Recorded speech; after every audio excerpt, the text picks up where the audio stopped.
Mhm.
Okay, welcome everyone to my stream.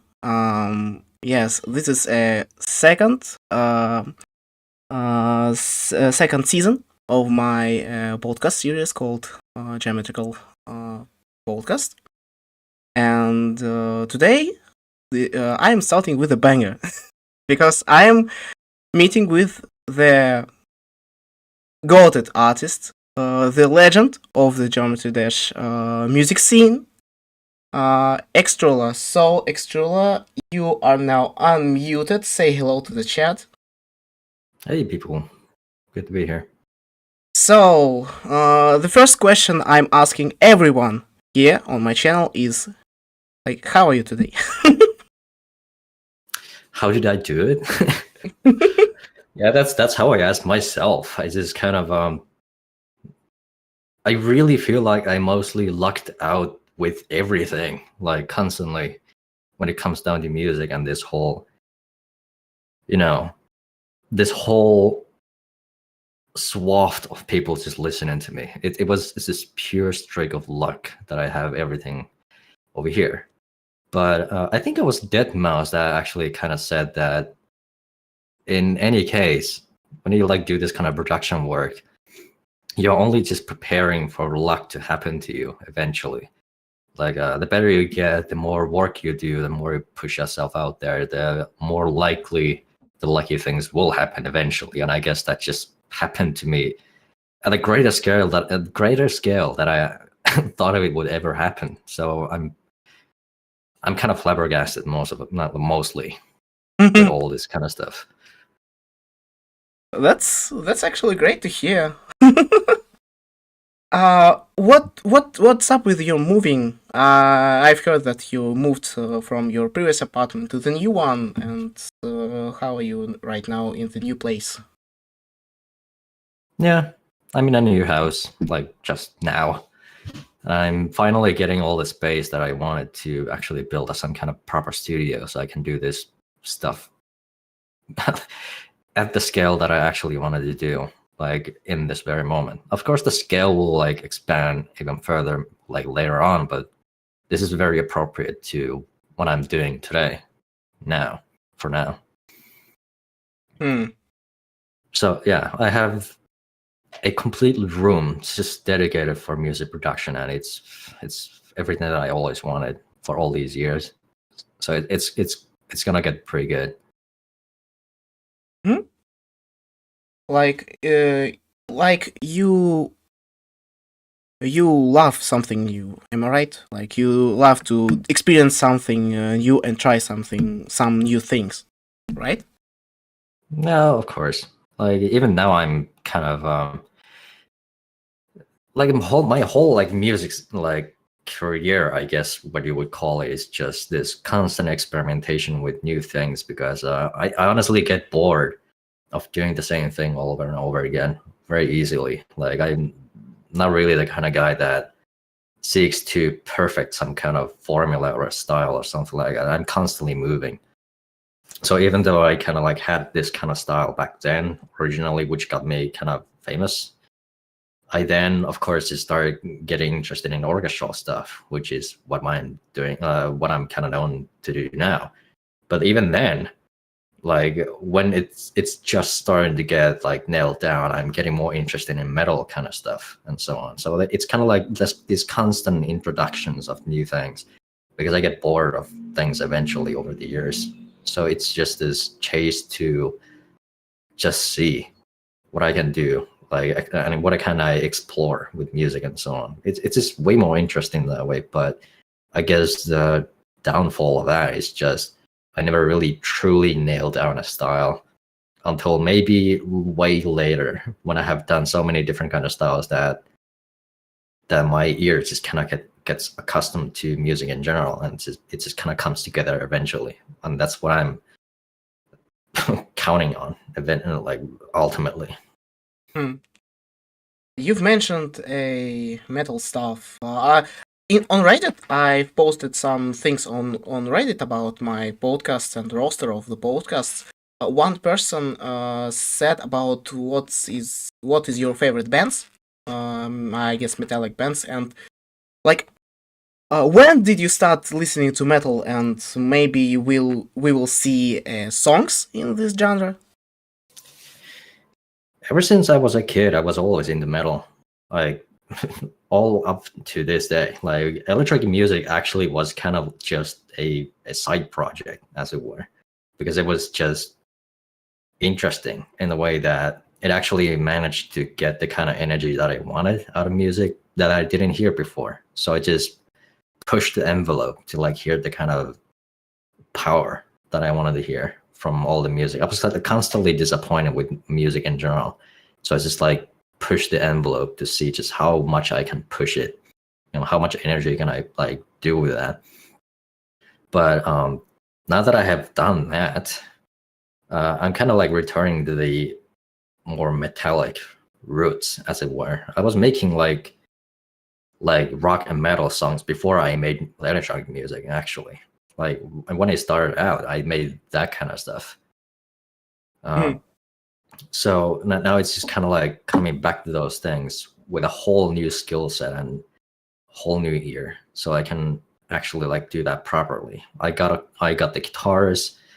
I even like got this whole electronic violin thing coming in, which I will use for metal and so on. Wow. So now it's just this whole long process of just learning this whole area and just attaching it to everything that I've done, like for now. So when I'm done with the game music production that I'm involved in right now, I'm gonna get really intense on just getting that stuff down and pushing it out regularly and so on. So next to like electronic kind of, I don't know, dubstepy kind of sound, I had the orchestral sound, and now it's gonna get also infused with the kind of new kind of metal infusion to this whole mix. So it's gonna get interesting. Damn, I'm imagining something like a metallic symphony thing. Yeah, I guess it's called. I guess what I'm just going to do is symphonic metallic electronic music, something like that. This is pretty unusual. I think I know only one artist who done that in mainstream area. It is Camellia. He's doing really a wide variety of genres, and he did it too. But I don't know any more mainstream in this area. Maybe Dragon Force, but they're doing like more rock or metalish like style, I guess. Yeah, Camellia is really electronic to me still. Like I'm trying to approach it in the sense that it starts with being metal and then orchestral and then electronic. So the foundation is gonna be sounding a little bit more metallic than electronic. So I have no idea how it's gonna sound, but I'm very curious to try out, because usually when I get this kind of inspiration and so on to this kind of style, it just turns out really interesting in the end. That is surprising to even me in the end. In the end, I just want to make the kind of music that I always wanted to hear, that I don't hear anywhere else. So it's gonna get really interesting. By the way, let's get back into the roots. Why did you started making music in the first place? I guess it was always this kind of natural impulse that I had ever since I was a young kid. Like ever since, like as long as I can remember me being alive, I was always just kind of fiddling with instruments and doing and experimenting with like making short little passages of like musical things with them. Just playing around with the piano, playing around with whatever instruments we had at home, and so on. And it just kind of led into this. It just evolved over time. It just became more complex over time, over my whole life. Basically, it's what I've always done, and I just keep doing it. It's just who I am. It's what I do. it's what I'm here to do, apparently. But when did you started making them? Like the first project? When we are talking about like computer music, I think I've been making computer stuff since maybe 2005. Oh my god! Somewhere around that. I was 1 year old at the time. Yeah, so I basically just like, it wasn't anything serious or anything interesting like that. It was just these random things that I found from the internet, or when I was like playing games and they just had these kind of features where you could like compose stuff. I just like did that a lot, like unusual amount. And like one of the earliest kind of like experiences that I remember was that I was like hanging around in this kind of virtual kind of sandboxy kind of chat room kind of thing online called Habbo Hotel, and it had this tracks machine thing where you could like layer 4 different loops together and just play to the whole room of like other people. Like everyone could like hear the music being played and so on. So I just got really enthralled to experiment with like what is the most interesting set of like combinations of loops from very separate kind of genres and things like that that could like work in a whole new way and so on. It was so interesting to me that it led to just me searching for some kind of program online that could do something similar but more than just 4 loops. So I ended up with, you know, me being a kid, I didn't really know anything about like music production on computers all that much. So I just like Googled music maker. So I ended up with Magic's music maker that had more loops and more tracks and more instruments and things like that. So I just did stuff with that for some, I don't know, a year, 2 years, who knows. And eventually got fed up with that because it had its own limitations. So I found out about FL Studio somehow. Maybe someone told me, or I just found it myself and I installed that, and the rest is history. I've used the same program ever since then. So I basically used FL Studio since maybe 2009. I started actually publishing my works on Newgrounds since 2008. But considering the XTRULLOR was actually founded in 2011, there's actually hidden content in Newgrounds that I did between 2008 and 2011 across maybe 2 different accounts. But I like to keep those very secret because it's very embarrassing. They're really bad. They're really bad. So I don't really share those to anyone generally. But I do have these plans of actually revisiting some of those older ideas, because there's something really interesting that happens when you are very new to something and when you don't know what you're doing. You get these kind of beginner-esque lucky streaks with like creativity. You have no idea what you're doing, so you just do random shit. And sometimes you just happen to make something really interesting and something cool. So I want to like, you know, remix some of those tracks. And there's maybe like a few tracks that I picked from those times that will get published eventually as modern versions of those. That's interesting. Like seriously, revisiting old seriously old works to revamp them and bring them to life again is like pretty cool.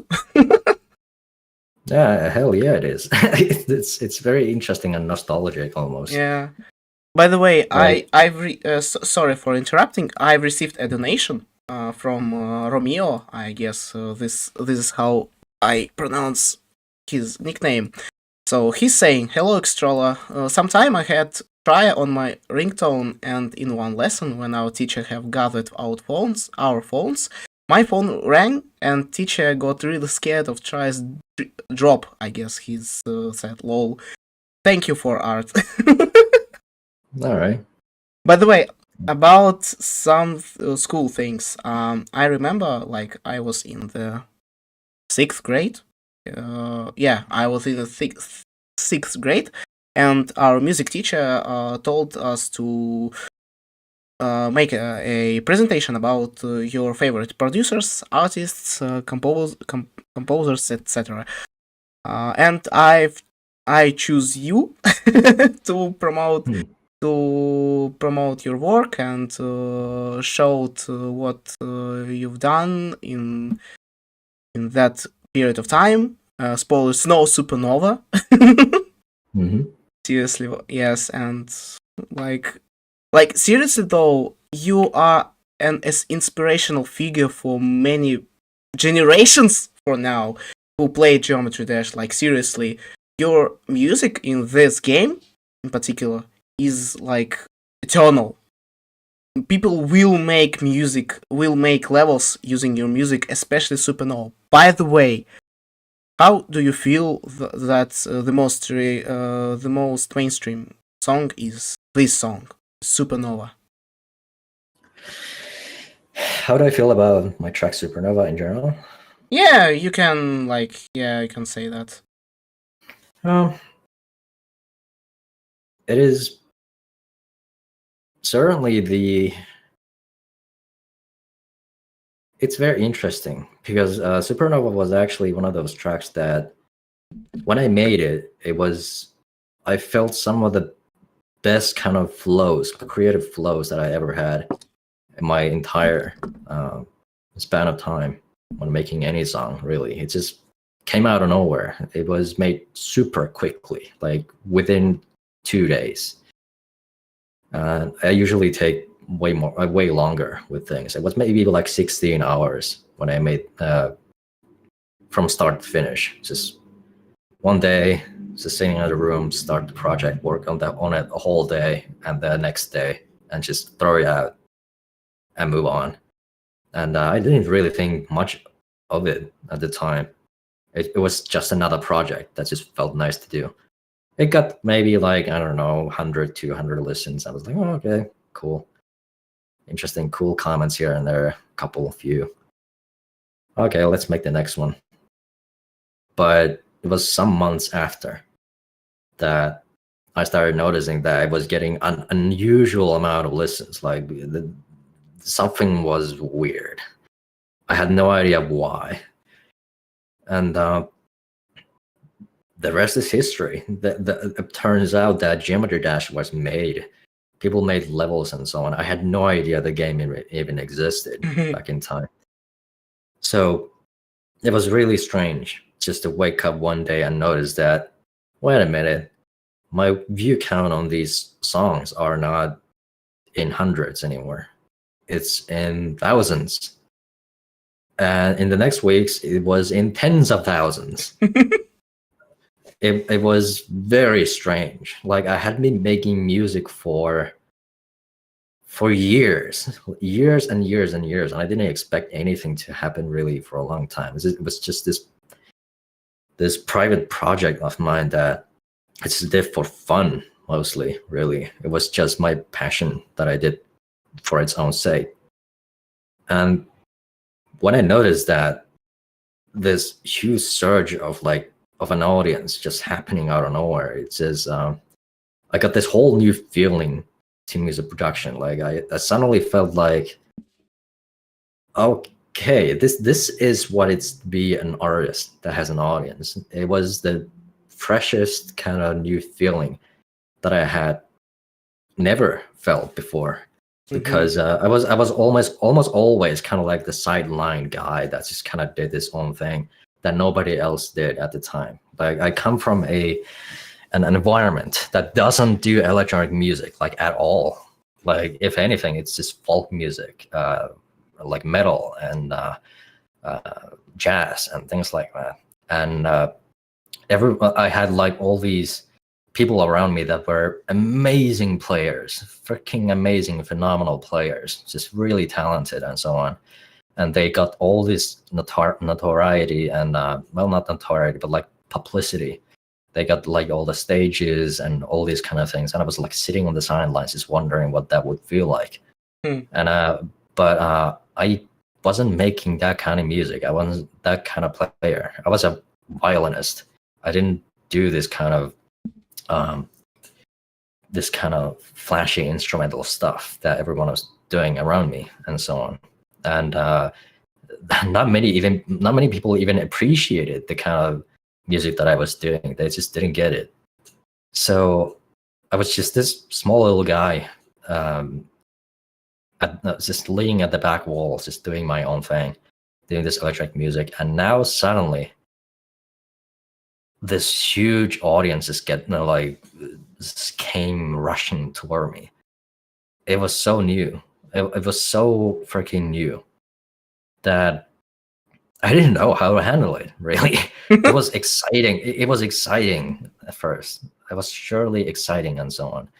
And most people around me didn't even understand why I was getting such huge numbers. They were not into that kind of music at all. People didn't understand electronic music back then that well. Yeah. It was too new.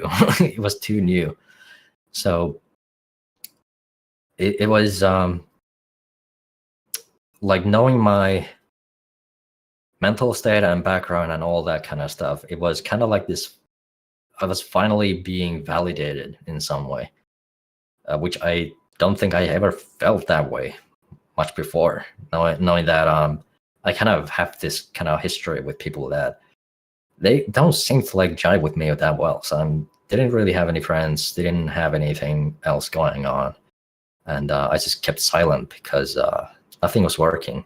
So finally, this gave me some kind of validation to who I am and what I'm doing. So it became addictive. In one sense, I started chasing it like really hard, and I was perfectionistic before. Now it got really hard, like it got really bad. Now I had to like get absolutely perfect at everything and just do it at the maximal performance that I could ever do. Because because of a new audience, I suppose. Yes. Just to clarify things. Mm-hmm. Yeah, like it felt good to have that kind of attention finally. Turns out though, if that is your reason why you are doing music in the end, it starts to affect the creative process negatively, like clearly. It doesn't really help you. It's not the point. Like it starts ruining all these small little decisions that you do with the creative process. Like you're no longer just following this natural impulse, what feels good to you at the moment, which is source of all this creativity, by the way. Like it's more about just making a mechanistically perfect kind of thing that you think everyone wants to hear. So when I'm like making certain kind of melodies, I start second guessing myself more. When I do certain kind of like new projects, I start to second guess if this is actually something that everyone wants to listen to. And I didn't do this before. So it started making my music production process more sterile and kind of, it became work. It wasn't this spontaneous kind of play, which is where all these great tracks came from. It started becoming work that didn't feel good anymore. So it launched this downward spiral in the creative process over many years that led to this moment when I kind of disappeared for a couple of years, which some people may know of. Yeah. And yeah, it just made me crash so hard. And I just had to like take time off from the publicity to like really regain my sense of why am I even doing this? Why was it so fun and spontaneous and creative to do before? And now I'm just like messed up with all these second guesses and these plans and this structural kind of thinking and mechanistic kind of thinking to the art and so on. I had to like take time off and just find my, the creative impulse that I had before. Like a spark. It's getting back now again, but there's still some remnants happening with that whole thing, due to many other kind of factors that play into it, such as I have to make a living somehow. So do I take the risk and make my own kind of music and not care about the audience at all? Or do I actually have to like see how to manage an audience so I can actually keep it? And the paradoxical answer seems to be that when you don't care about the audience at all, you actually gain it. So that's what I'm integrating right now with this whole thing. I just do my thing as I used to do. Just there's more and more layers to this whole thing now than there was ever before. Like I have to keep thinking about this more and more over time. But I think I got a pretty good handle on it now, I think. We'll Yeah. see. Yeah, this is actually like you've done a right decision. Bless you. You've done a really right decision, I guess. Like keeping yourself in the burned out state, but rise up as a phoenix, or just burn down to the ashes and go out as a historical figure. Like, what's better? What's better, to be a new one or to remain an old one and procrastinate and go down as a piece of history, not a piece of today's trends. Yeah. I've thought about that sometimes and so on.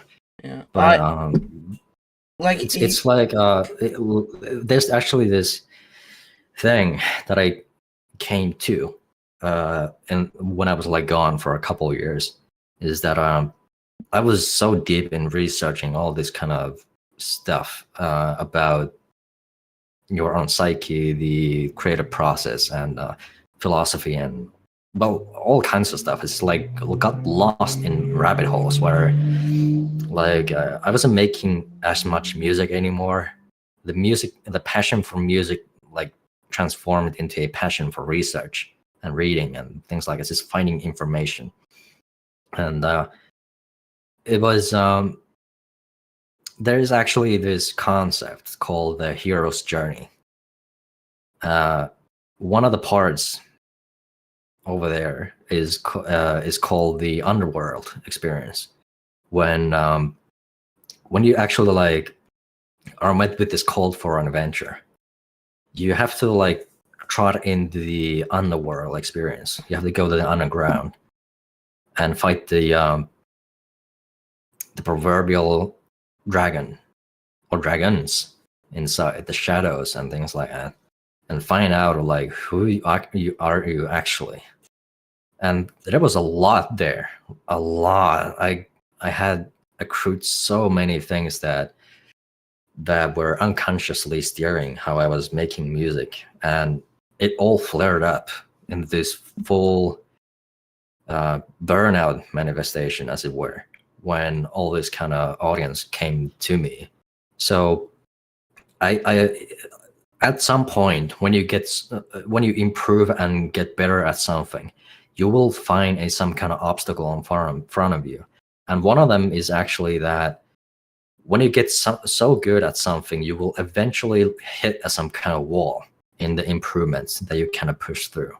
And after that, all you have to actually do is to really get into your own psyche and your, the shadows and things like that, to see why can't you progress any further. Like why are your thoughts like so entangled and stuck with this one thing, like this kind of like why cannot I see myself as this massive phenomenon instead of being fine with just some kind of moderate audience and so on. What makes it so scary? Why is it so scary? Was it related to something that happened before? Most likely. Okay, how can I deal with this? Well, you go into your own psyche, you go into the shadow realm, the underground, and dig up what's in there and deal with that. And it's not fun. It's not easy. It's something that people aren't even mostly unconscious of that you can even do. So this process just started so hard some years ago that was necessary if I was ever going to, arise as a hero that can actually do everything that is necessary to do to achieve the vision. Because I wasn't the kind of person back then that could actually work with the vision yet. I had to emerge a new hero, a new sunrise had to happen after climbing out of the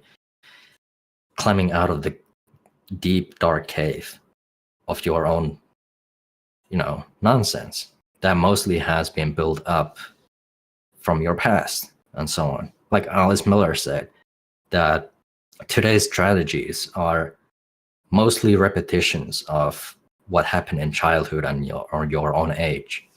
But just most people don't really engage with that stuff anymore. So they basically kind of copy their childhood experience as these kind of similar but kind of neurotic but kind of unconscious modes of behavior and thinking patterns in adulthood. And they never get out of there for their whole life in a lot of cases, which is really sad.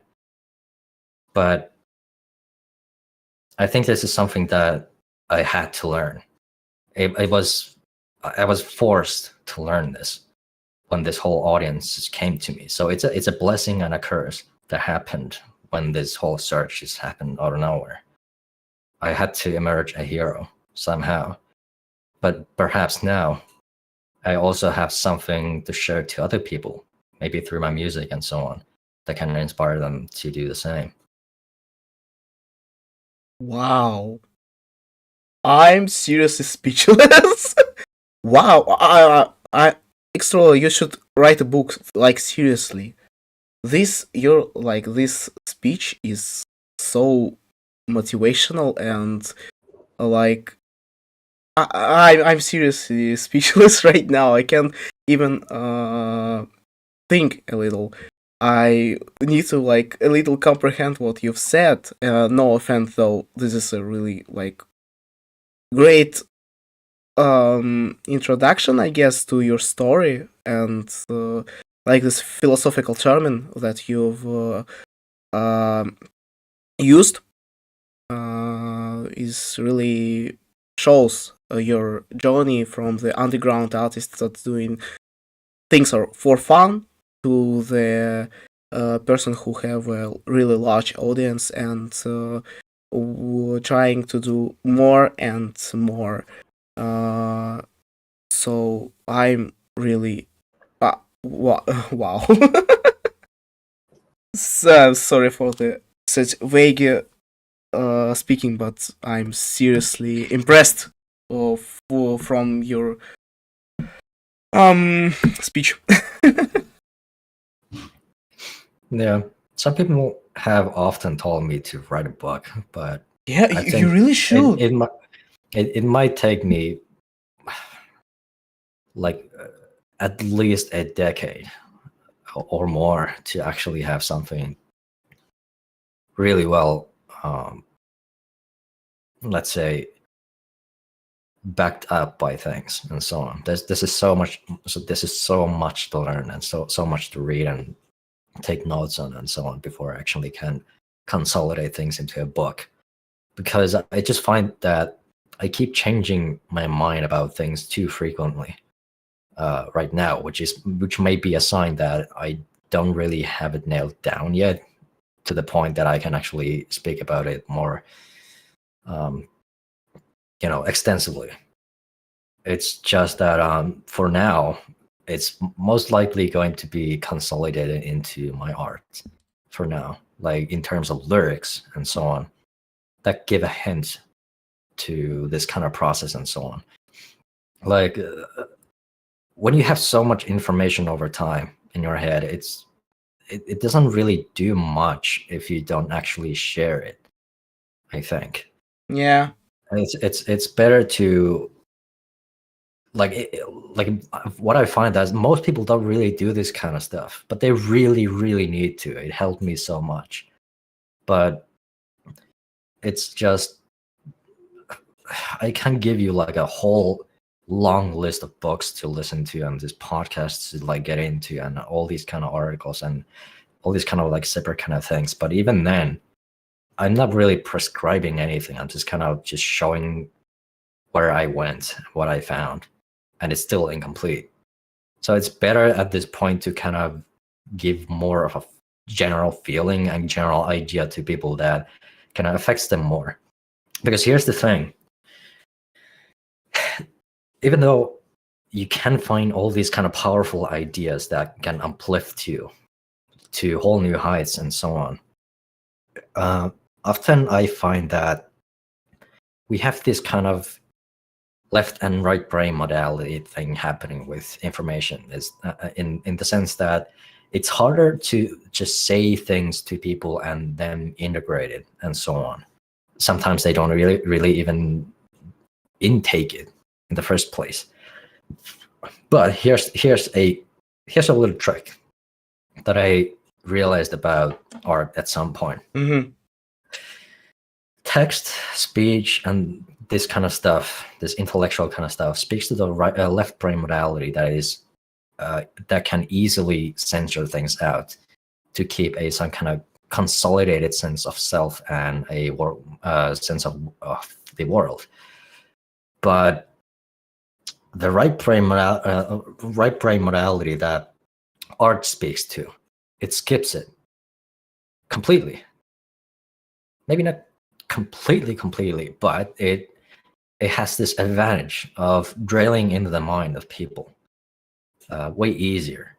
So when people like look at movies, when people like even look at art, like paintings, and listen to music with lyrics, the impact there is something really different than just talking about things to people. So I can make video essays, or I can make music with lyrics. And I think the music with lyrics will have a greater impact on people. They consider it more that way, if I do it that way. So this is where I'm going with this kind of stuff for now. And I'm going to limit myself to things that I really feel personally, that I learned personally, and so on. Because I don't think I can really talk about all that many different kind of things other than what worked for me and what happened to me. So I'm going to like talk from that perspective and give it to people and see how they feel about it.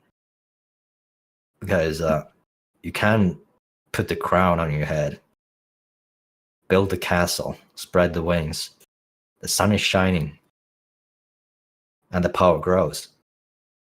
But with those two lyrics, with some epic music, whatever that may be, and maybe they may feel something that it didn't really feel before from music till then. Maybe they get a whole new surge of motivation and reference to what they can actually be. So that's what I'm really chasing right now, just to get that feeling to people, because I felt it. It got me through a lot of things and changed me. I absolutely can agree with your statements about the music, as why is it most influential thing for the person, because the music got me into most difficult times for myself. Like, I was a outsider everywhere. I have a broken mentality when I was a kid, and when I started to playing Geometry Dash and listening to music, some artists like you and others artists like from 2015, 2014, like something like that. And I would say that the music can really help the person to overcome his problems, to reach the stars. I can tell, because I've reached those. I reached them. I reached those stars, and because of the music and yeah, especially because of the music, I became what now, a person that's sitting right here speaking with you and to the audience right now who's listening or watching this stream. So yeah, the music, I absolutely agree with you, and your journey to reach this feeling to people, I guess you've somewhat reached it, but not so much, I guess. Many people like myself, I told you before, grew up on your music and helped overcome some many things. So yeah, you've actually done it, but not you don't knew it like several years ago. This is my point of view. So I don't speak to others, but this is my point of view. Yeah, I totally understand it, because I was listening to all these kind of other kind of tracks back in time when I was like when I disappeared for 2 years. Like one of my favorite tracks that I listened to very often was by Beast in Black, called No Surrender. And those vocals just spoke to me like almost directly.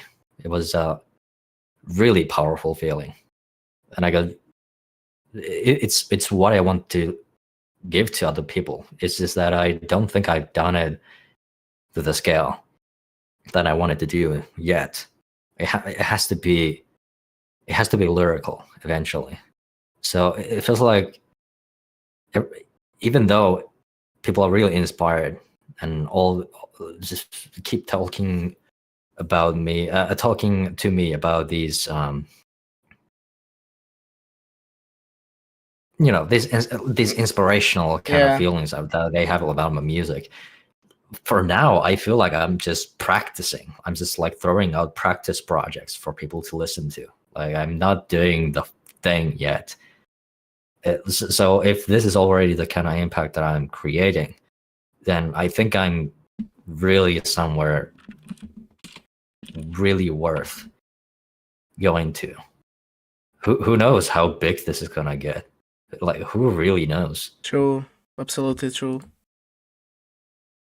If there's something that I've understood over the years, is that I really have no idea every 5 years where I'm gonna be.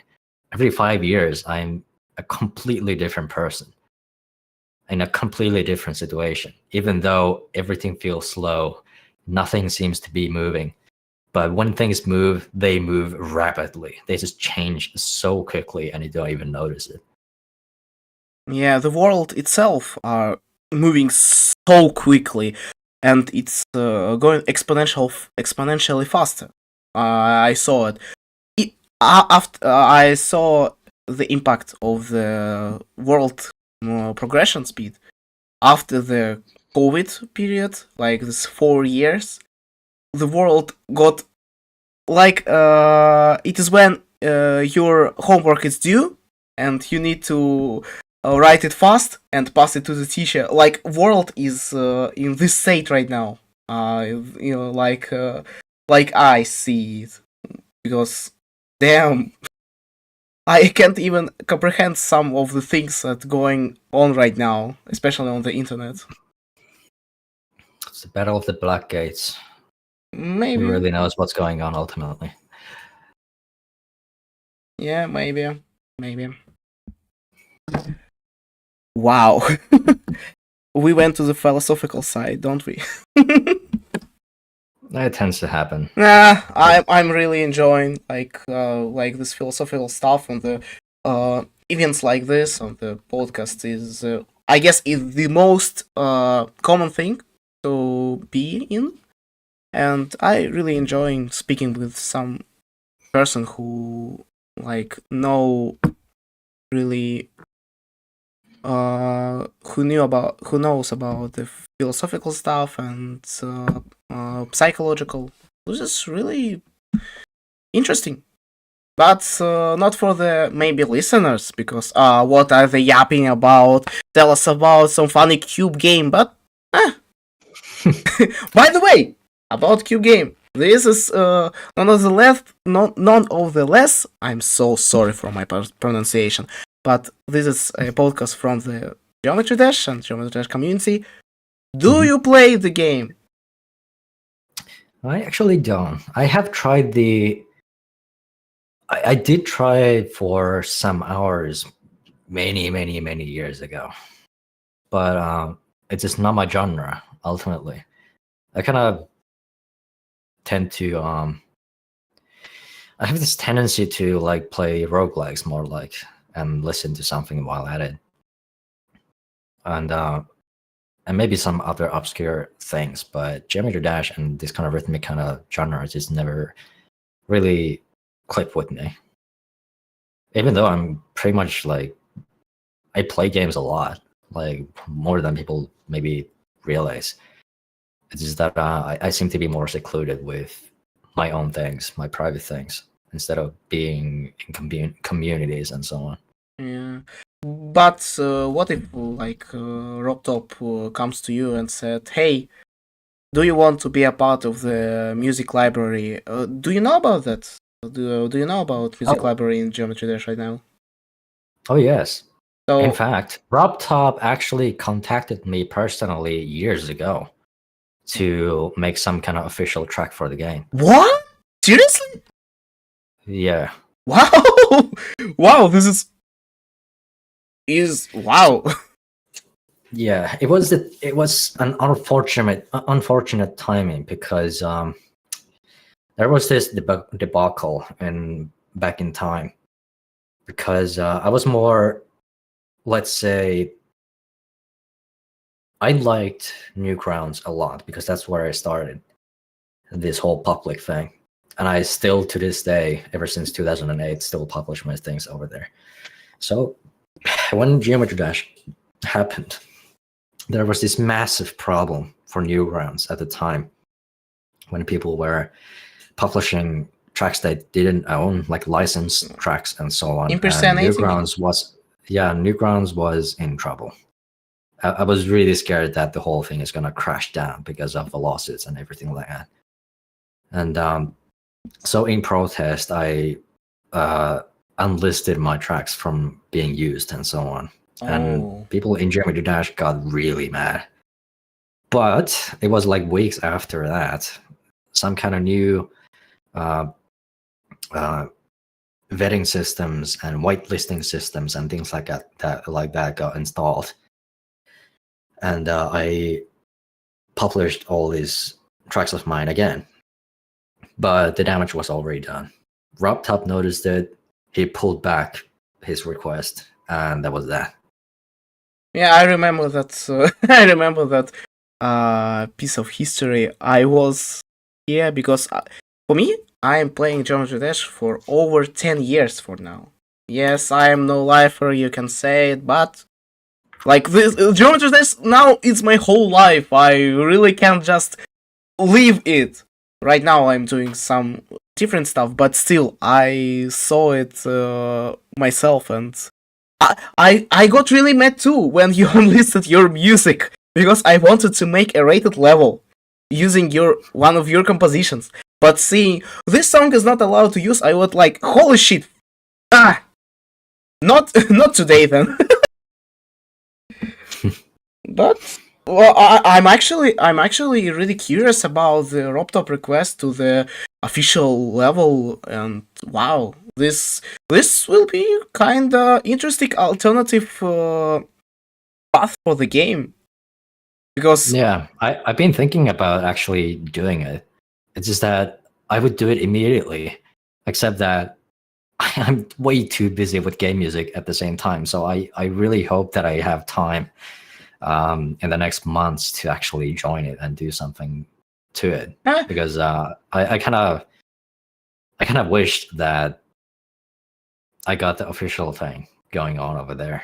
It would have been a pretty interesting achievement in this whole process of making music. So might as well just do it this way then. Oh, by the way, Tractor, I hope I pronunciate your nickname right. You can write me in Discord. I will help you with the whitelist into the Newgrounds. So I'm sorry for the intervention. But if RobTop requests you a song once again, I guess you'll have time, because I don't know in what year the next update will come. Because like we waited 7 years for the 2.2, so it was 7 years. Wow, almost 7 years, like 6 years and 11 months, if I remember correctly. I kept hearing people talking about it on the side, and I never really knew what was going on with Geometry Dash in general, except that people kept talking about 2.2 all the time. Because for years. Yes, and when it finally came out, like the game is not declining and rising up. Like this is some sort of miracle, I guess, for the indie game in general. Like you've played many indie games and you saw some of them, maybe your favorite ones, declining and closing their servers because of the player base is tired or not interested in this game. But Geometry Dash for over 10 years, the simple game, like staying like this, like I can't really comprehend the formula that RobTop get to make this job done.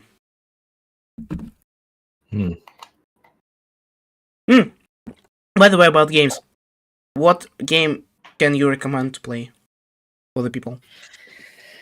What game can I recommend to play? Wow, what a question. I mostly, if there's any games that I can recommend, it's almost always just related to roguelikes and so on, which I used to play all the time while listening to podcasts and audiobooks back in time when I was still researching everything. Like one of my most played games that I played all the time when I was listening to something was Gunfire Reborn. It's perfect because like it doesn't take too much attention from you, but it's still interesting to like make different kind of builds on every run. So there's almost 400 hours that I played it. Wow. So I think it's pretty good, but there's many other things like that I played for a long time. That we're basically just used to listen to audiobooks and things like that on the side. I just taught myself to play a game, but zone out from the game to the point that it could sustain my attention to listening and parsing information for hours and hours and hours. It was a kind of hack to me to get through a lot of information at once. I just had my notepad. Well, not notepad, but like this kind of note-taking program called Rome Research, which I actually use to organize information and from books and articles and things like that into one place. And it's self-referential, so you can get all these kind of interesting connections between them. So I highly recommend Rome Research for this kind of stuff. So I always had a game, a podcast or an audiobook, and Rome Research open at the same time.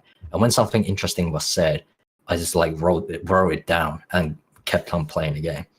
So Gunfire Reborn was perfect for this.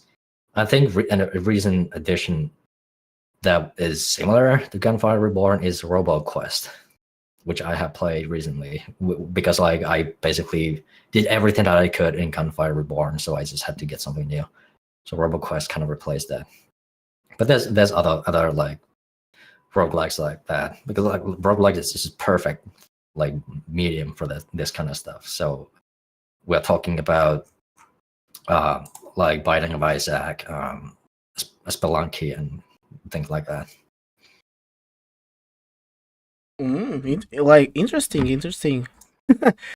But I want to ask a question, and then we will get along to the questions that people asked me in the Reddit and other sources, and give a chance, and then we will finish our podcast. But my question is, do you know about Suno.ai, and what are you thinking about the AI in music production in general? I've actually used it just recently. I actually made a short meme track with it. I generated some vocals with it and just made all the instrumental things around it. And it's such a niche kind of meme track that was made for a specific server, but it works surprisingly well. It's kind of it's almost frightening how quickly we're getting here. But when it comes down to AI, I'm really torn about it. I'm not really afraid of like losing my situation, and it feels like it's more like it may help in some senses, but right now it feels dirty to use it because I don't really work that well. But it's good enough for some applications. But I would still use it sometimes to like generate some kind of seed of an idea, like a small section that sounds interesting, and then I just make a track out of it. But if I'm gonna like use wholesale like AI content, it might mostly be for like visual stuff because it saves so much more time, and I'm not really that good at it, and it takes a long time to actually get really, really good at it. So for example, like all these video backgrounds that I've done for the recent tracks are mostly AI generated, but I think I have to like modify them even further so they don't look so AI-y, I guess. But for audio, I don't know. Like I have to see where this is gonna lead, because I feel like there's some kind of applications that I could use it for, but I don't want it to kind of replace my natural creative impulse to the point that it's kind of doing most of the work for me. And I still would ultimately prefer to work with people than AI if I want to get vocals or other things like that. It's just a way to start something, but not ultimately finish it with. Okay. But also like and also like I don't think I personally don't believe that a lot of artists are gonna be phased out. It's just in some niche areas like small game developers and things like that that don't have the budget and all these kind of things. They might not really have the ability to get actual producers yet, so they might start using those kind of things, which I think is fine. It just might not sound as good, and it sounds weird in general. But I think my gut instinct tells me that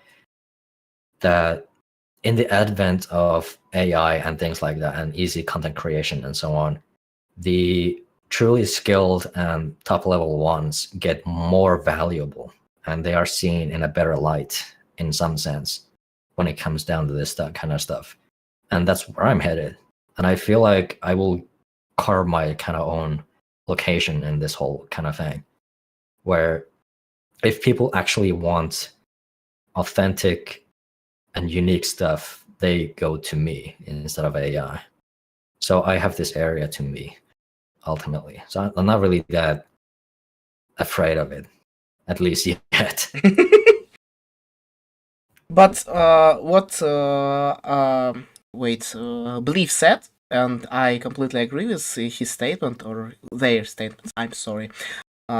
Just to be sure, AI is a tool for sketching ideas, not the final result. Yes, absolutely. I myself using AI to like sketch something for for the D&D games, or for like some my uni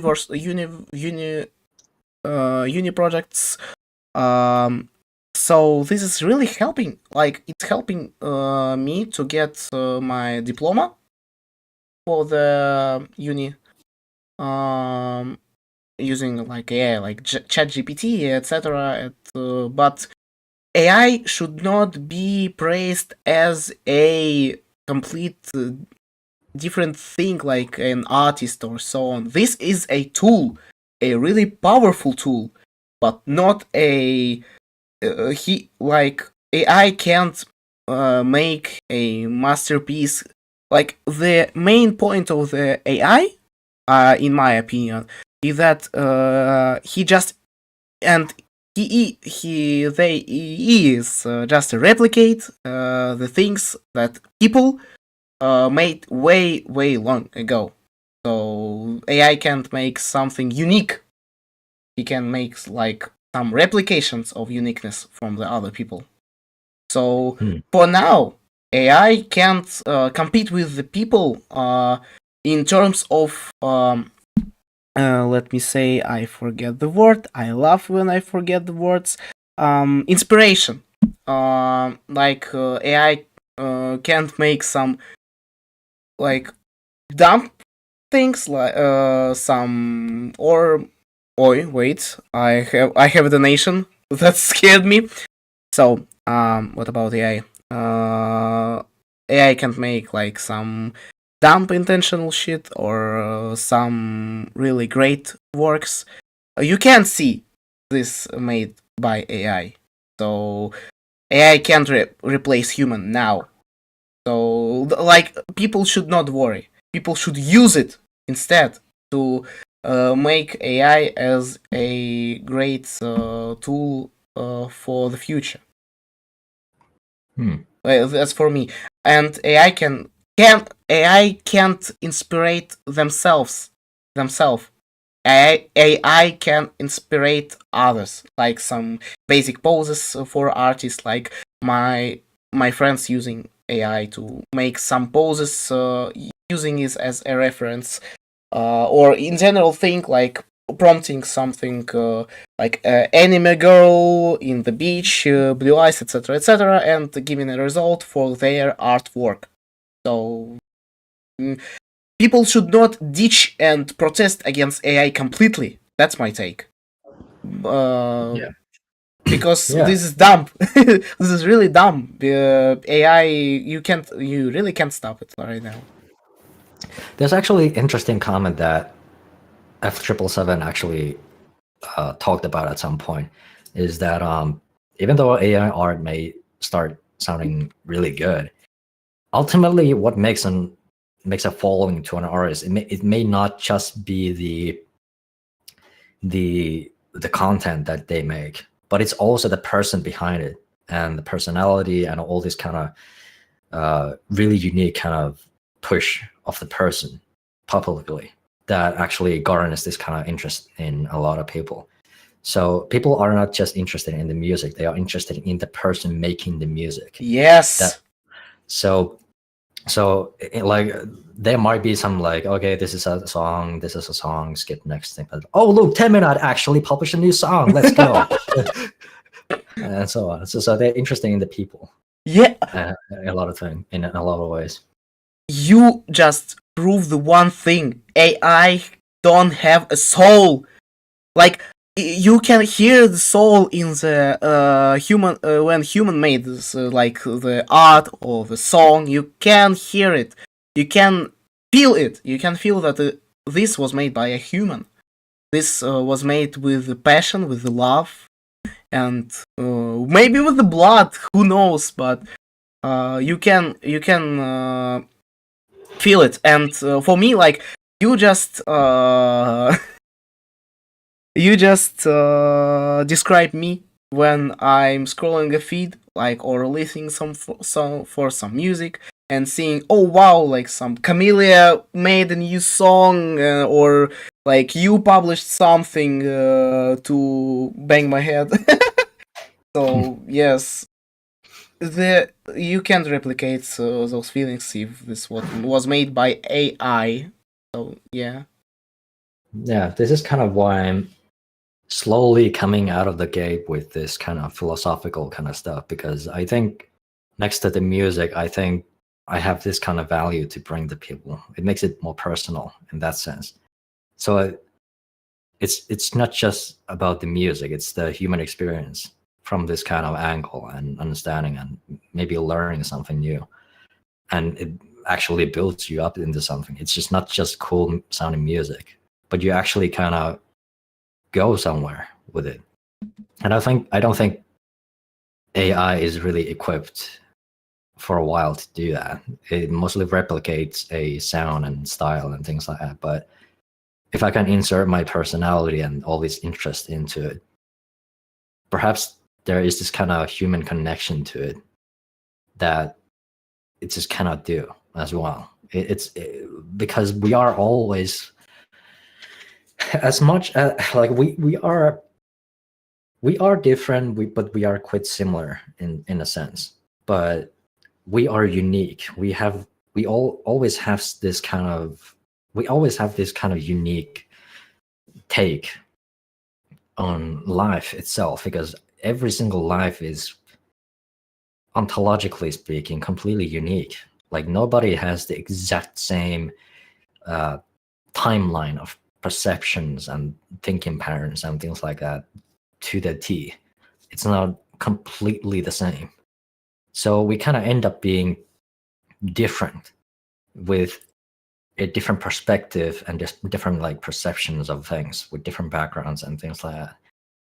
So if I can share some of that to other people, maybe they can pick some things out of there and just make it part of their own timeline of perceptions and thinking patterns from there. And I think that's probably the best thing that I can do as an artist moving forward.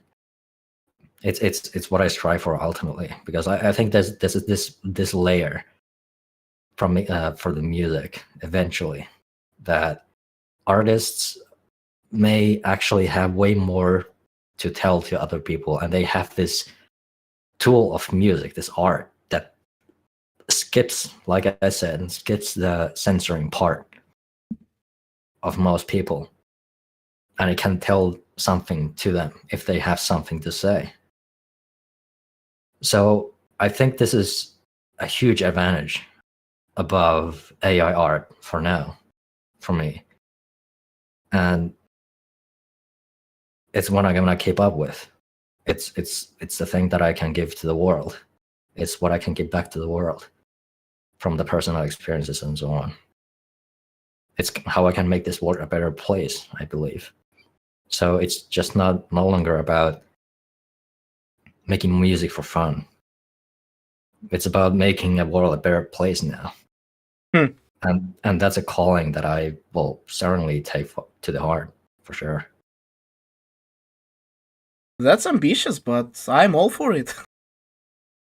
I really like the idea to bring something into the art and like help, like as you said, help the world getting better.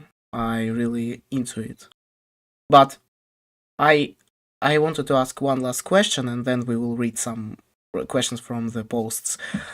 So many artists I've spoke with and many people I spoke with said that songs that are longer than 5 minutes is too much for the person, or is too much for the listener. Would you agree? And will you make like a soundtrack or the OST or the, like just in general song that's longer than 5 or even 10 minutes? It's very likely. Yeah. Like I don't really think about that kind of stuff too much. I just do whatever the muse tells me to do. If the track needs to be more than 5 minutes, then I'll just do it. I don't really care. Like some people may listen to it, some people may not. I don't really care. It's not ultimately about that. It has to be about the art itself first. It has to conform to the natural and intuitive impulse first before anything else. That's how I like to look at it. I've remembered about the long songs because of the one artist I'm listening to. Maybe you've heard of them. I don't know, but their name is Frums. I don't know how to pronounce it correctly, but they are really popular in the rhythm games scene. So, and they made one song called XTRULLOR. It is a 9-minute rhapsody, electronic rhapsody about the Earth, I think, if I remember correctly. So I really like some experiments and some songs like that telling a story, and that's why they need so much screen time to just to get a story along and get the whole story in the one like piece of the art for me. So that's I totally understand that, because I'm used to like these super long metal tracks. They often sometimes go up to 15 minutes. But then there's also like these orchestral suites that I've listened to, like the Planet suite and so on, that span up to, like, orchestral works especially can get really, really long. But they have this interesting kind of story and this flow to it that is very interesting to me. It's in this kind of electronic music world that we're kind of used to these really short, like relatively short tracks most of the time. That I think there's something that I could do in this kind of case. Like, I'm not worried about the audience retention itself. Like, I'm probably going to actually create some track one day that is 30 minutes long. It's been like flowing in my mind for years. It's just that I have to like figure out how I can do it. I will Maybe listen get the some whole interesting- thing.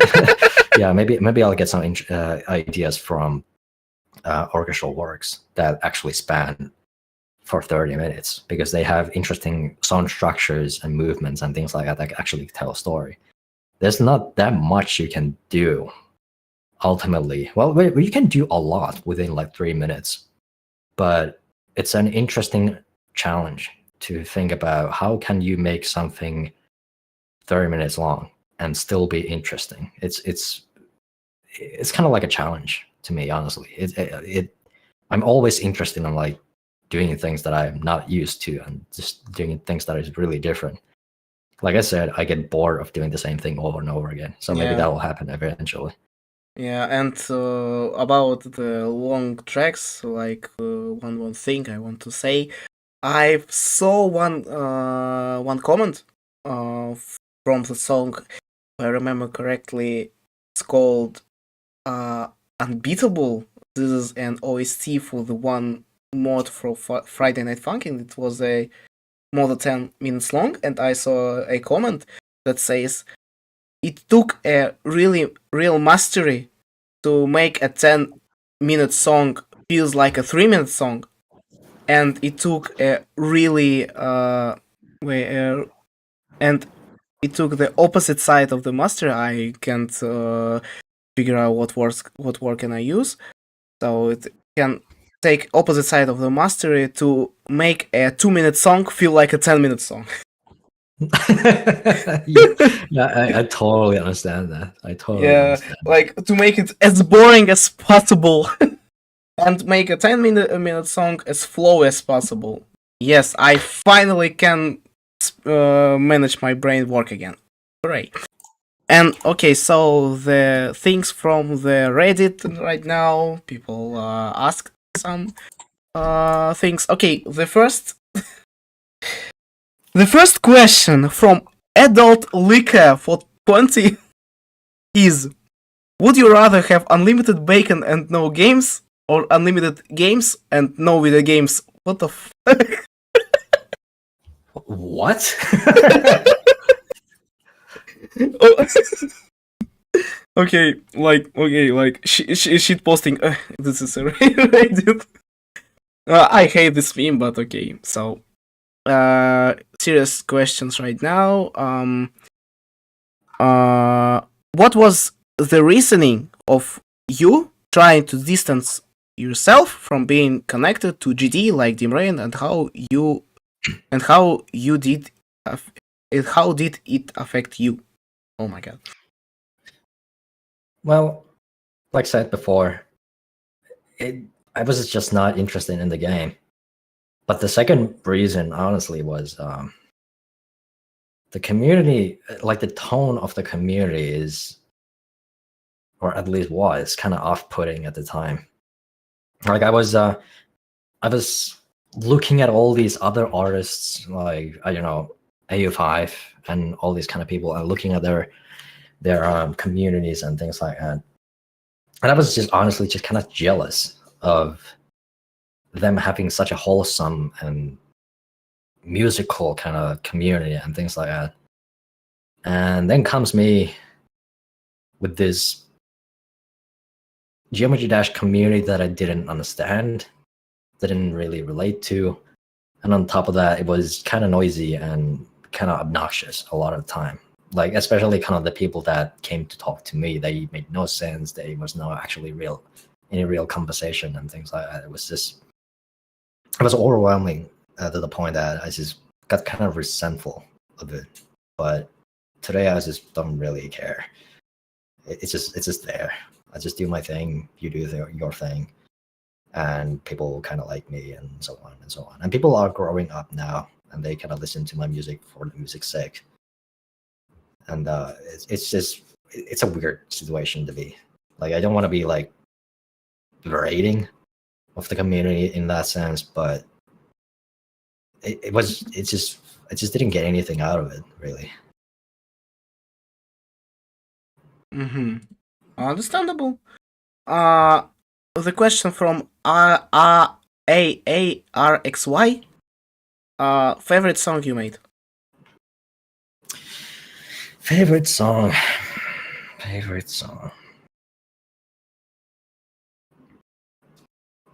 It's hard to answer that question because I don't really have any tracks that I'm really that proud of.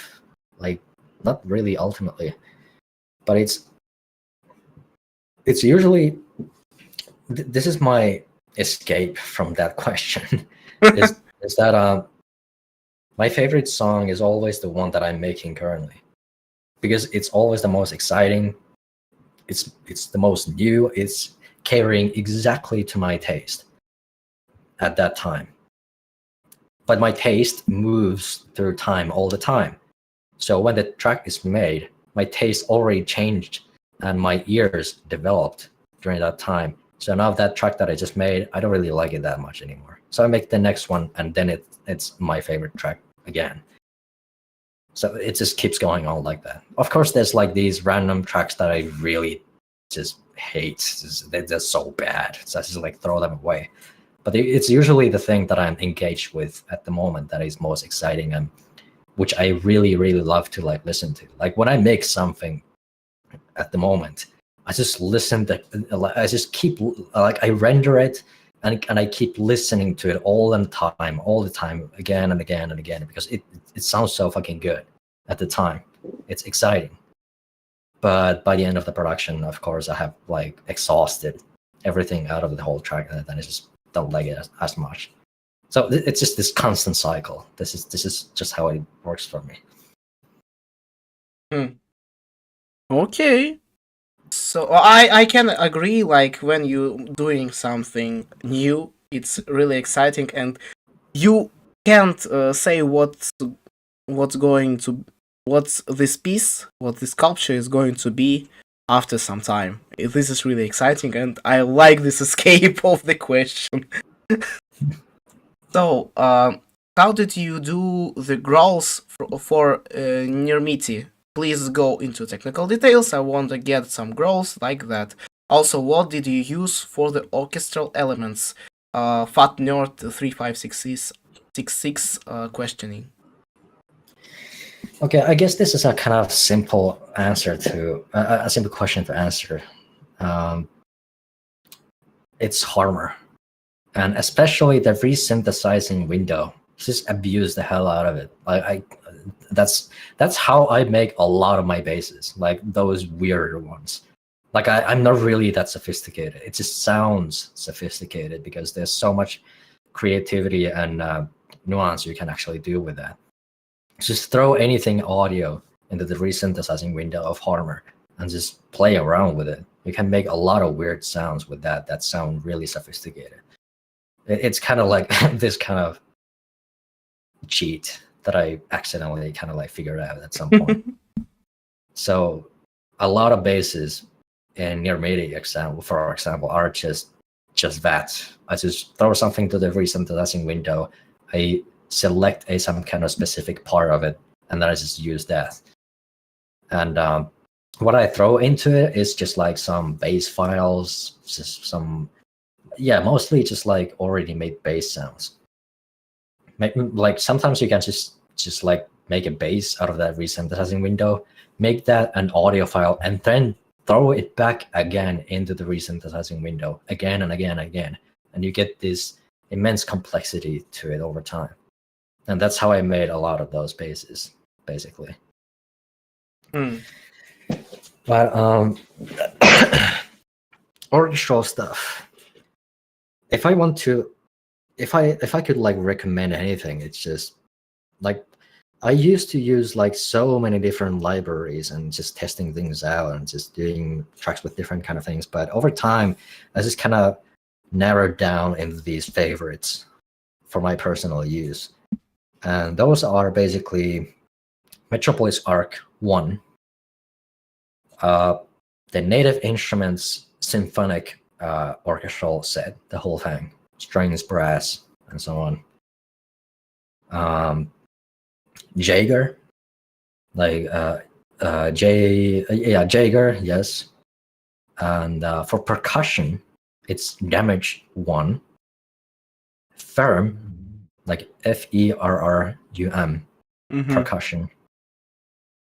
And what else? For choirs, there's a couple extra things that I use. Like of course I use the choirs from Metropolis Arc 1, but there's also the Storm Choir 2, and Olympus choirs. But sometimes I just use some more basic choirs from Omnisphere 2. There's a lot of options for basic ones, but they also sound pretty good. But I think that's pretty much it. Like I don't really use that many kind of things. I just use this really tight selection of things that have really specific kind of tonalities and qualities to them. Like for example, Metropolis Arc 1 it's just this massive wall of sound. They had the best brass that I ever heard. For example, like I use the brass for the major melodic things from that very often because it's so big. But it's very tight. Like the sound is very tight. You can't do like really minuscule things with that all that well. So I use the Native Instruments Symphonic set for more nuanced and basic things. If I need to like layer and choirs, they also have this kind of thing that some choirs just don't fit into the mix that well. So I have to use either layers of multiple different choirs from these separate kind of things, or some specific kind of choir works better in some single situation, like these kind of vocalization kind of choirs and so on. But atmosphere choirs are just these nice basic kind of, if you want to have to like layer some kind of background stuff, I like to use like atmosphere choirs for that kind of thing. And that's kind of it. Like I've gone through so many kind of libraries, and there's constantly new libraries coming up and all the time. But I just know how to use these really specific sets so well that it kind of gets me most that I really need for the kind of style that I do. Well, understandable. So, the last chapter of our podcast is a question from the chat. So people who sat down to the through whole thing, you can ask your question and XTRULLOR will answer it. So I'm so sorry for ignoring question before, but you know how it works. So now you can ask your questions and he will answer them.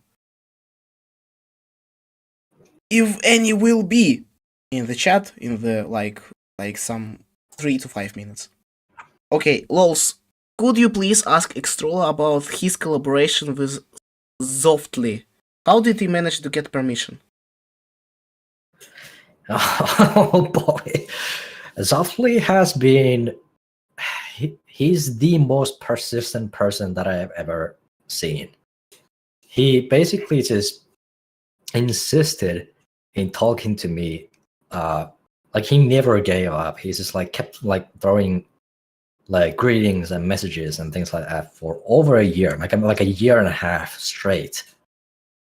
Eventually, I was just like so impressed how persistent he was that I just like caved in. I was just like, okay, Fine, let's do the collab. For fuck's sake, let's just fucking do it. So we did it.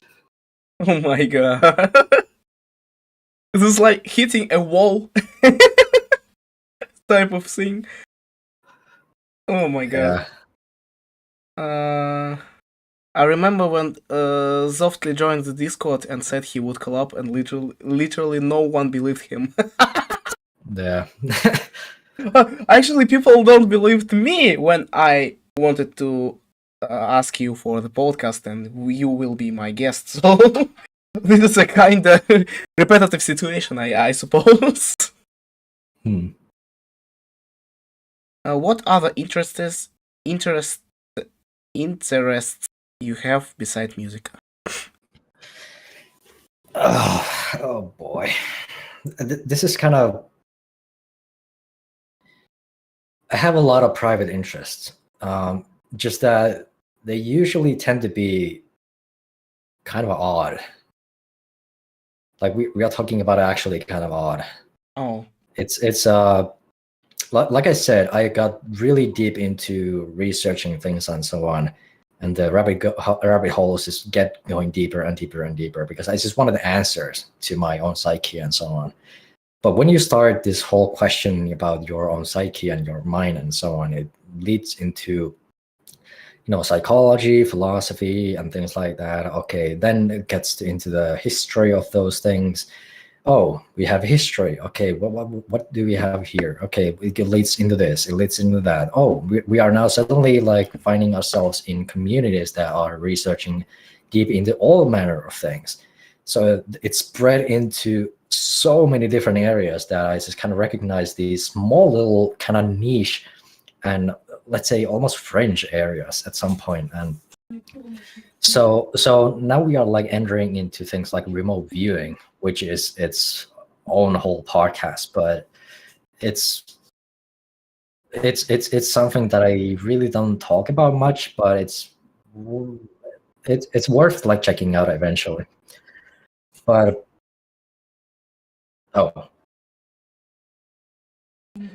we have a new guest in the podcast.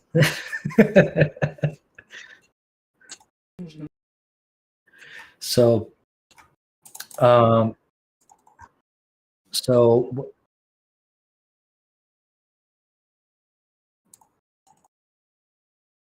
okay, sorry.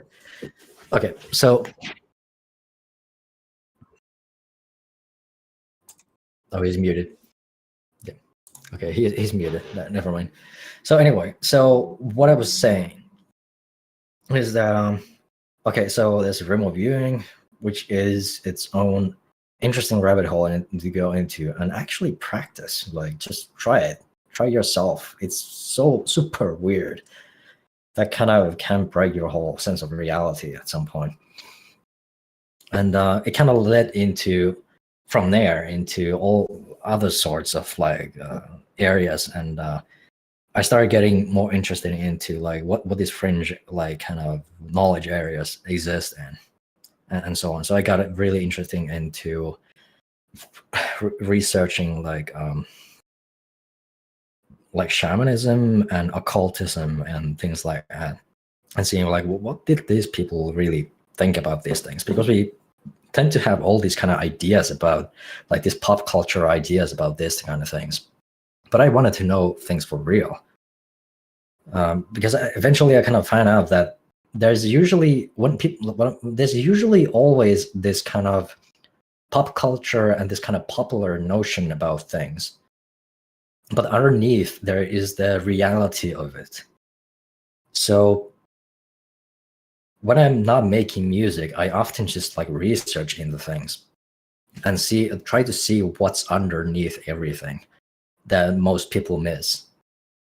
Mm-hmm. So it expands into all manner of kind of areas and so on, to the point that my whole sense of reality has shifted to the point that I don't really relate to almost anyone anymore.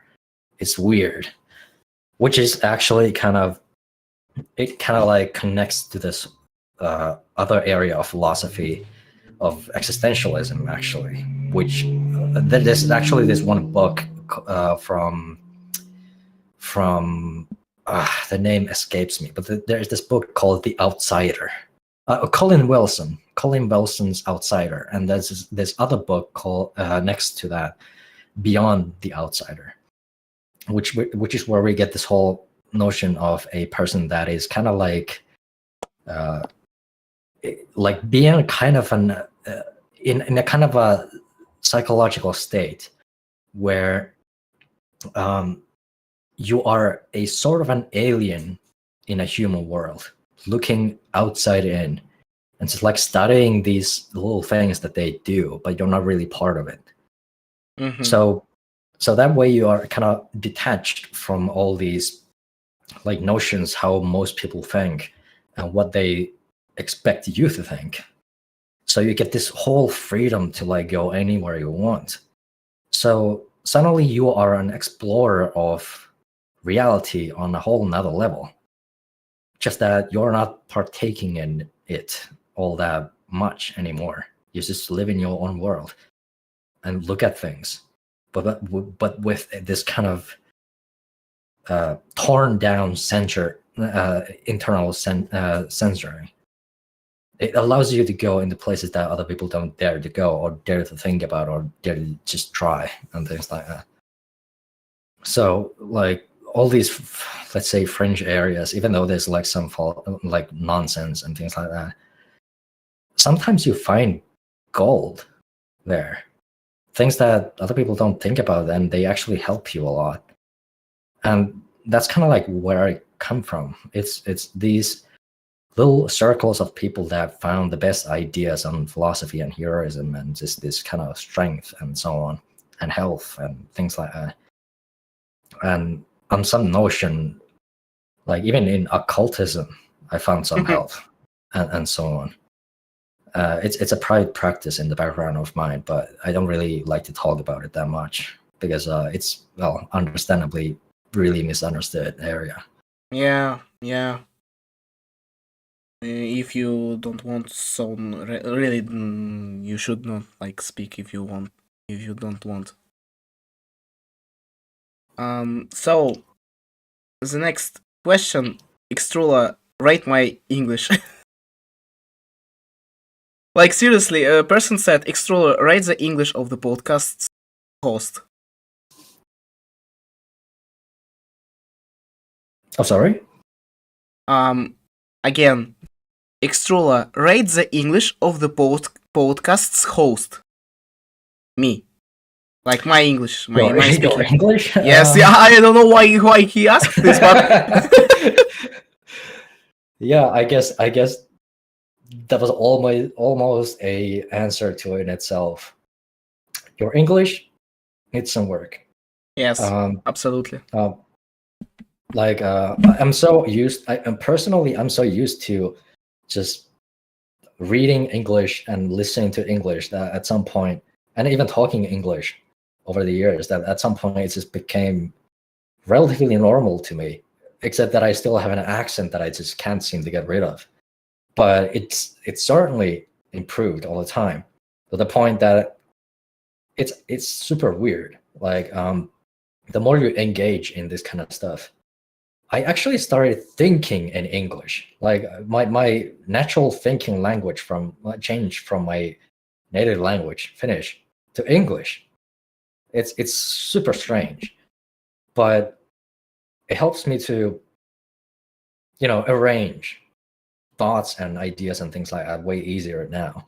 It's just it only just needed the engagement, the amount of like extra engagement in this whole kind of thing, and this kind of curiosity, how not just curiosity, but this kind of search for the satisfaction of like saying a sentence really well.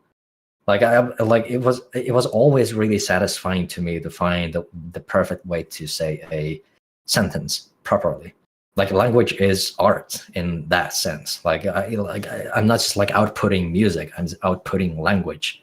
So if I can articulate myself and actually say it well, it's almost like playing an instrument that you're learning over time. So in that sense, it just became really interesting to me. So in that sense, I think you need to just practice your instrument so you can play Yes. well. Yes. Right now, like it's okay. We can hear the music, but it's not Mozart. Yeah. But I'm really glad that you say it like that, because this is my actually first time to full-time speak for over an hour with a person in front of the people. Like, this is so nerve-wracking, so sort of. But I used of it pretty quickly, but still, yes, I will improve, and I will improve my English from time to time. And this is actually a risky move from me to starting my new season of the podcast with you, with an I can say now native English speaker. Is, as you saying, like you've your mind is filled with English language surpassing your native Finnish. So yeah, I'm glad that you told it like that. So the next question, and chat, please do not ask any more questions. Me personally don't have much time, so I'm so sorry for that. I will revamp the system, but still. XTRULLOR, how do you write melodies, chord progressions for your tracks? It really depends. Oftentimes, it's just about like I have this principle of make a mess first, then makes a sense out of it. So I just like spray notes. I just spray random things. I just like try things. I mean, like I don't really think about it that much. I don't think in terms of well, I don't think about it, but I have this natural kind of impulse that kind of knows how generally things work.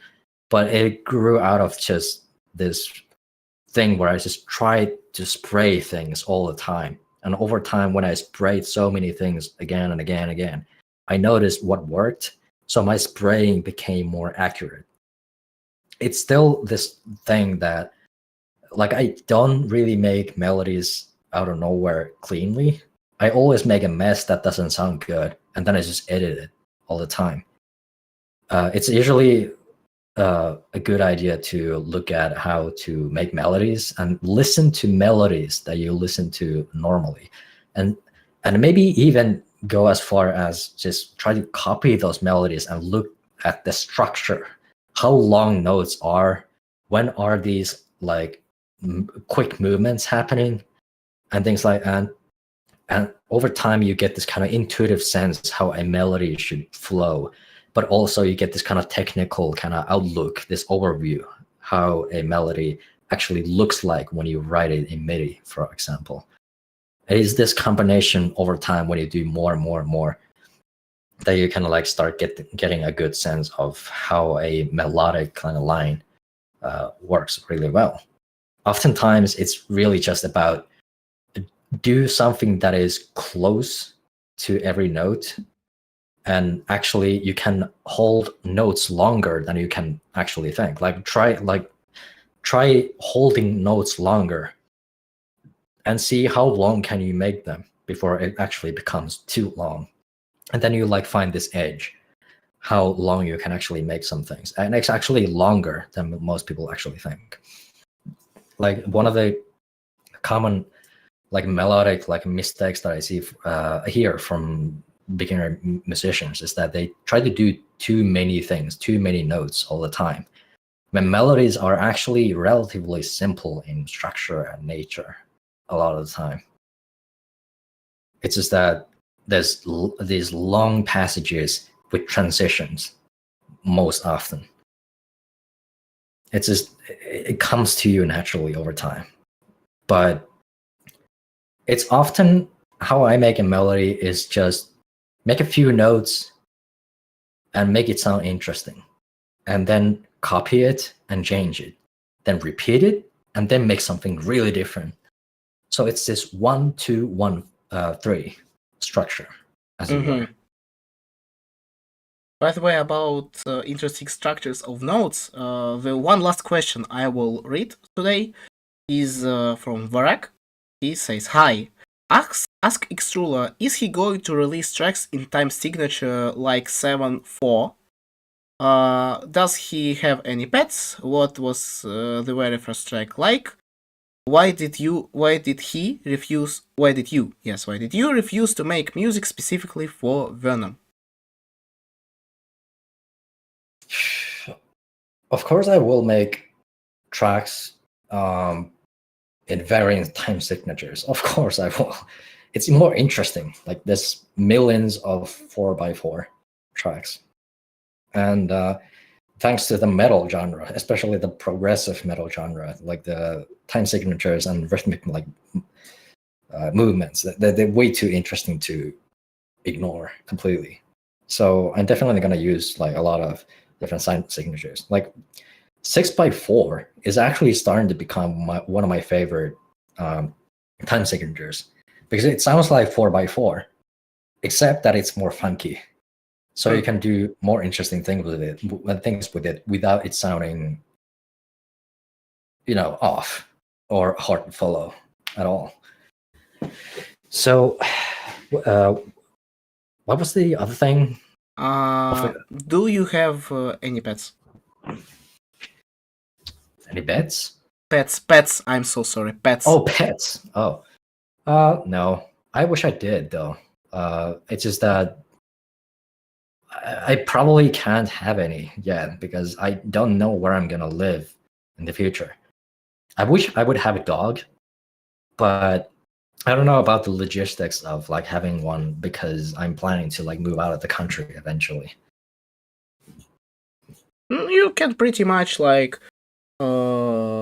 get your dog along with you, like on the plane or on the train or even the car. Like this is in terms of logistics. The dog depends on the breed of the dog, of course, but in general, like it is not that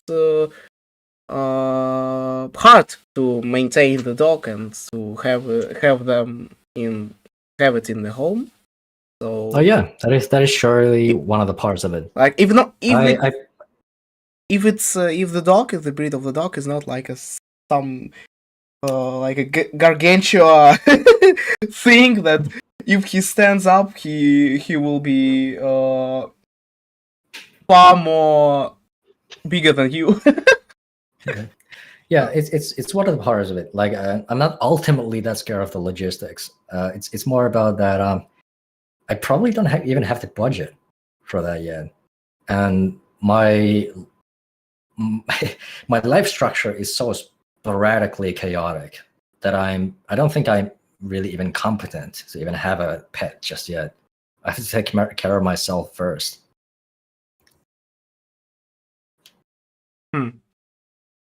Okay then. So the questions are up. I'm so sorry for if I missed something, but our time is up for today. So I'm so thankful for you for coming. This was my first time experience to make a podcast and stream in my secondary language. So I hope that everyone who've been here enjoyed me as a host and the guest. Because the guest is basically clutched up all of the stream. but still, I'm really thankful for you for coming. So you're a really interesting person. I really enjoyed speaking with you, and you can right now say goodbye to the people are now in the stream. So before that, if you want to listen for more podcasts, I will host 3 more podcasts on English with Zani, Geometrical, and V Pop Off. So if you don't want to miss it, like, subscribe, ring the bell, and etc. What the YouTubers say. So yeah, and now I will say thank you for coming and goodbye to the next time. Yeah, see ya, people. Be the hero in your own myth. You've got this. Bye.